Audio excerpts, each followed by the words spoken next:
Good day everyone. We are here today to represent to you our research proposal. Before that, let me introduce myself.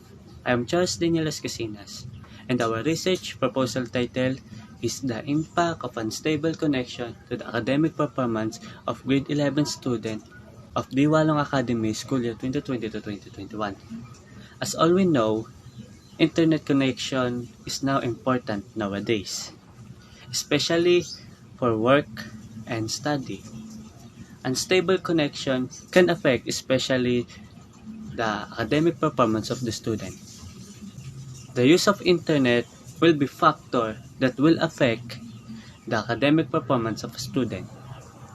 However, if the internet connection is not stable, it will have a negative impact to the student's academic performance. If the internet connection is stable, it will have a positive impact to the student's academic performance. For statement of the problem, let me introduce you Miss Kathleen Joyce Unzo. This study aims to determine the effects of unstable internet connection to the academic performance of grade 11 students in Diwa Leong Academy. Especially, it sought to answer the following questions. Number 1. What are the effects of unstable internet connection to the academic performance of grade 11 students? Number 2. How does unstable internet connection affect grade 11 students' academic performance in terms of A. Understanding the lesson, B. Answering the unit test, and number 3. What are the factors of unstable internet connection that may lead to good or bad academic performance of grade 11 students? For the significance of the study, let us have Rian Kayla Manaog and Jeremy Noynay. Thank you, Mr. Escosinas and Ms. Ayunso. For the significance of the study, this study will give importance to the students who are taking online class. This is beneficial not only to the students but also to the teachers, parents, and to the future researchers. To the students, this study will let them to be aware of having a poor or unstable network may affect their behavior in their online class. It will affect their performance during and after their online class. To the teachers, this study will provide knowledge and awareness to the teachers about their students who are having a poor or unstable internet connection. To the parents, this study will give knowledge and awareness to their sons and daughters if they are performing badly in their online class. Future researchers, the ideas presented may be used as a reference or data in conducting new researches. For the scope and delimitations, Mr. Grina and Armadillo will discuss this. Thank you, Jeremy Noynay. The scope and delimitation of our study will mainly focuses only to the grade 11 students of Diwal Yung Academy who attending the school year 2020 and 2021. Our study will only focus on the different and possible effects of unstable internet connection to the students' academic performance. The purpose of our study is to find out what are the possible effects of bad internet on them. The continuation of scope and delimitation will be discussed by Mavri Armadilla. It delimits that the study may not be generalized to the other population or youth who no longer attend school. This study will be conducted only at Diwalyong Academy.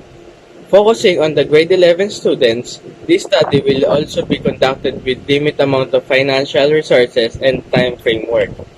And for the review of related literature of this study, let us have Kathleen Joyce Ayunso and other researchers. According to Genetiga and IGIRE 2014, over the years, the internet has been a very important instrument for facilitating academic activities and tertiary institutions in Nigeria. The information and communication technology revolution is sweeping through the world and the gale has even caught up with developing countries like Nigeria.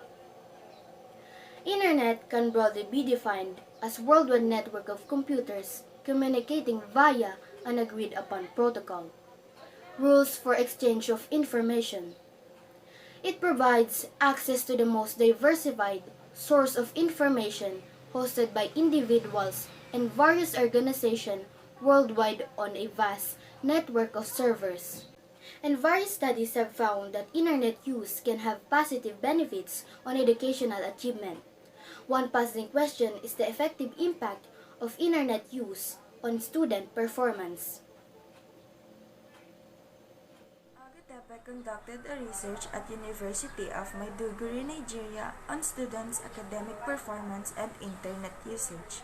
A questionnaire was designed and administered on students. Analysis showed that most of the respondents were computer literate, since 65% of the respondents agreed that they are computer literate, 29% are not, 6% of the respondents are neglected the question.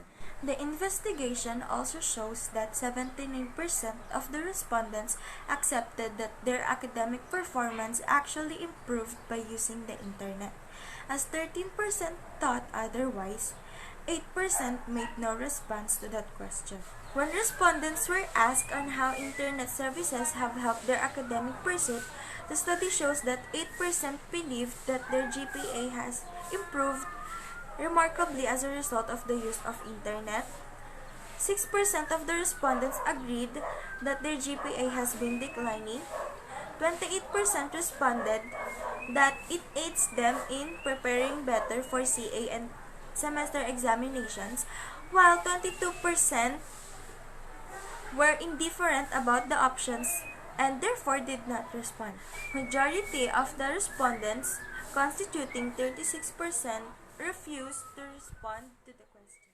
The similar research was conducted by Luambano and Nawe on internet use by the students of the University of Dar es Salaam. This study is to determine if students were using internet for academic purposes, investigate the level of students' access to the internet, as well as the problems students faced on the internet used. A survey method was used as the basic method for data collection. The study revealed that the level of the students' access to the internet was low, and the major reason was that at the time of the study, computers with internet ISSN 2289-6694 page 60 facilities were inadequate. Findings also revealed that the students who had access to the internet were not using it effectively. Used it mainly for communication with friends and relatives more than for academic purposes. The cause of this was found to be lack of skills required for effective use of the internet. With a review of related literature, the literature on distance learning suggested that there are several approaches one might take in the design of a distant education course. Two approaches are based on philosophical assumptions, objectivism and constructivism. Additionally, there is a four-square model based on four types of technologies to support the group process: same time, same place, different time, different place, and same time, different place, and same place, different time. These four categories are used for describing technologies that currently support distant learning and teaching. And finally, there are instructional models originally created for traditional classroom settings that have been expanded upon to fit distant education courses. One of the better known models is Checkering and Gomson's 1987 Seven Principles for Good Practice in Undergraduate 20 Educations. These 7 principles shows that different approaches is performing online class. Varied accessibility of broadband internet has been compromised the quality of education for university students. As most classes are online and rely on the high-speed internet for synchronous remote learning, just the 27% of the class have an in-person component. Broadband is a term used to describe a continuous high-speed internet connection according to a study by Virginia State Council on Higher Education. Thank you, Mavier Medilla. So in my part, I will discuss to you the two related studies about our topic. And one of the related study is the research of Matthew Lynch in 2017. According to the research, there are 5 million students who don't have broadband internet access at home. That means there are million students being left behind. The research shows the advantage of having fast internet access and disadvantage of having slow internet access among students. In the latter part of the research, the government's action in this regard was shown, but what they did is not enough to meet the needs of million students. The second related study that was assigned to me is the research of Ben and Dahamani in 2008.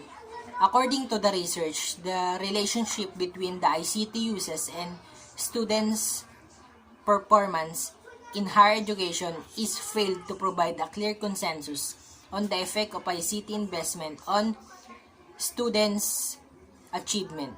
The findings also revealed that since the student performance is mainly explained by a student's characteristics, educational environment, and teachers' characteristics, ICT may have an impact to these determinants and consequently the outcome of the education. The researchers agreed that ICT uses need a change in organization in higher education. The continuation of review of related studies will be discussed by Charles and Jeremy. Thank you.